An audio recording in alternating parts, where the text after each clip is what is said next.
Do you want to know how to keep your Windows computer cool in hot weather and while gaming and avoid overheating? Here is a complete guide on how to do so.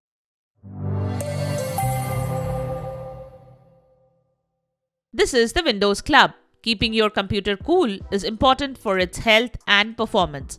Overheating can cause your computers to slow down, crash, or freeze. There are a few things you can do to keep your system cool.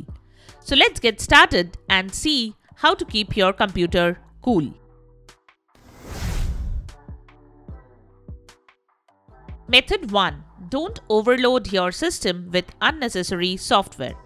The system overheats when the heavy software runs on the system.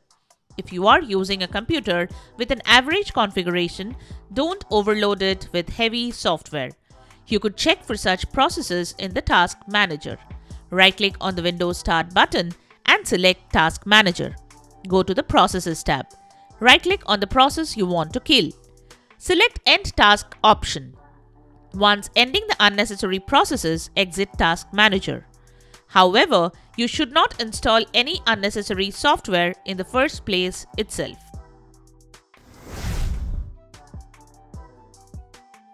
Method 2. Remove obstacles near the computer's vents and keep PC desk clean. The computer needs to keep venting out the heat that its components produce. Thus, remove any obstacles near the heat vent or fan of your computer. Make sure you also remove clutter from your computer table. Method 3. Keep your cabinet's case closed. Many PC users keep the case of the computer's cabinet open to make it easier to vent the heat. This can allow the accumulation of dust near the internal hardware and fans. This can in turn block the heat flow. Thus, keep the case of the cabinet closed unless you need to clean the components or fix something.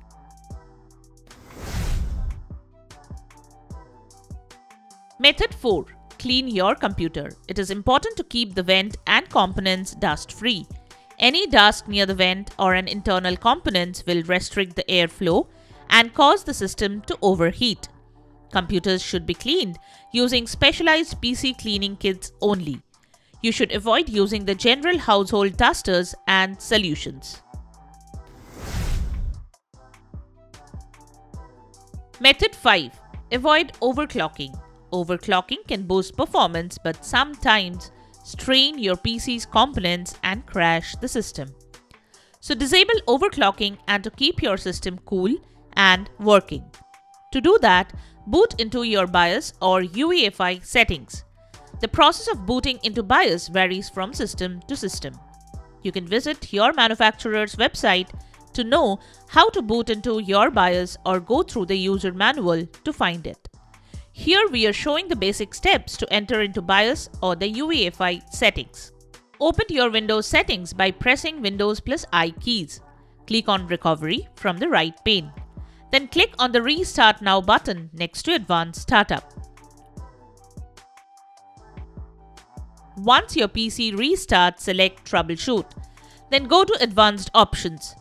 Next, select UEFI Firmware Settings or BIOS. Once you boot into your BIOS or UEFI settings, navigate to the Overclocking section and then disable it. The settings may vary from device to device.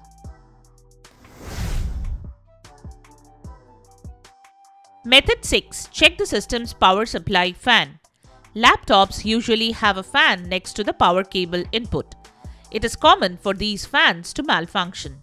You might not be able to tell whether the fan is working by putting your hand in front of the vent. Thus, check closely if the fans are in working condition and replace the fan if necessary. Method 7. Use water coolers for your computer. If you are a gamer, your system is bound to overheat. No matter what fan you use to cool it down, it won't be sufficient. Water coolers use a cooling gel or liquid to help in venting out heat from the computer. They usually have a large fan attached to them.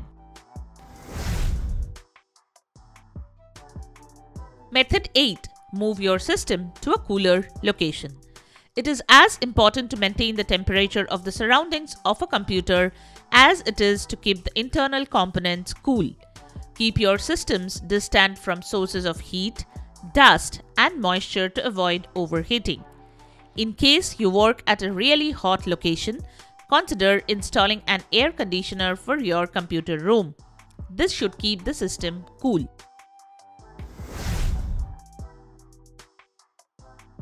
Method 9. Use case fans and component fans. Desktop users can install extra fans for their system. Such fans include separate case fans and component fans, which also include heat sinks. These are different from the regular fans. This can significantly reduce the temperature of the computer as far as it is used for regular applications. Method 10. Consider a phase change unit. If all of the above methods have failed in cooling your CPU, it is probably because the applications are too intensive. In such a case, you can consider installing a phase change unit. However, they are expensive and it is advisable to take professional help to do that. So that's it. Subscribe to the Windows Club for all your tech solutions related to Windows. Thanks for watching.